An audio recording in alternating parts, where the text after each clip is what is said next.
I remember the first Thanksgiving I visited my, I think, yet to be in-laws, Dave and Ruth Torringa in DeMott, Indiana. I remember being there on the weekend after Thanksgiving, and it was time to bring out the Christmas decorations.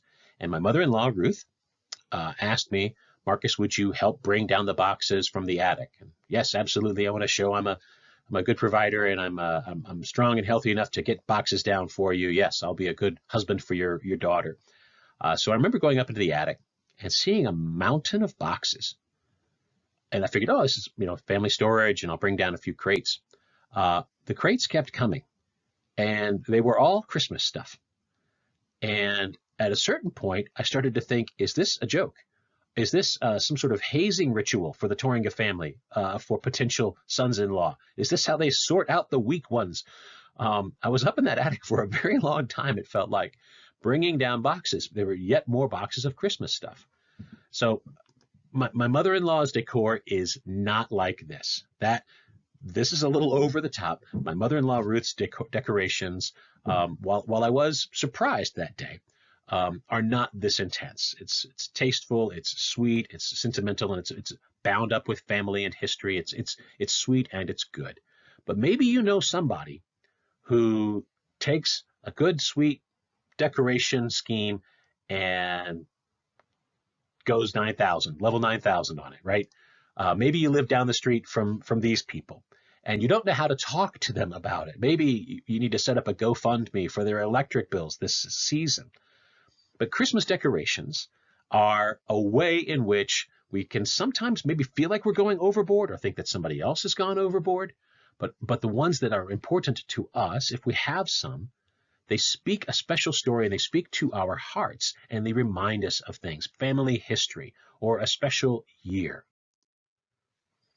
In Deuteronomy 6, right after uh, the Lord had spoken, "Hear, O Israel, the Lord your God, the Lord is one. You shall love the Lord your God with all your heart, soul, and might," which is a formative, important teaching to them to meditate upon the nature of God, to know that He is their God, and to know that their lives are to be devoted, heart, soul, and might, in adoring Him, in loving and honoring Him.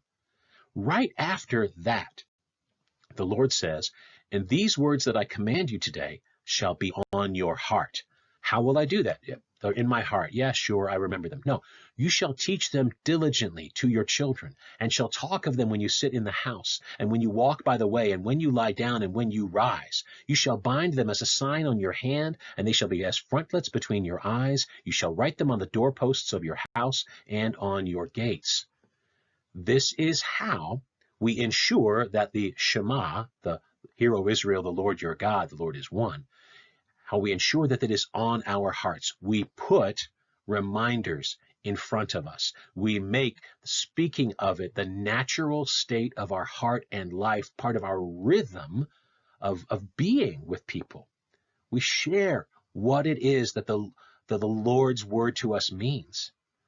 And Christmas decorations, they can go way too far. They can go way over the top. It can be something that needs an intervention or a lifetime special.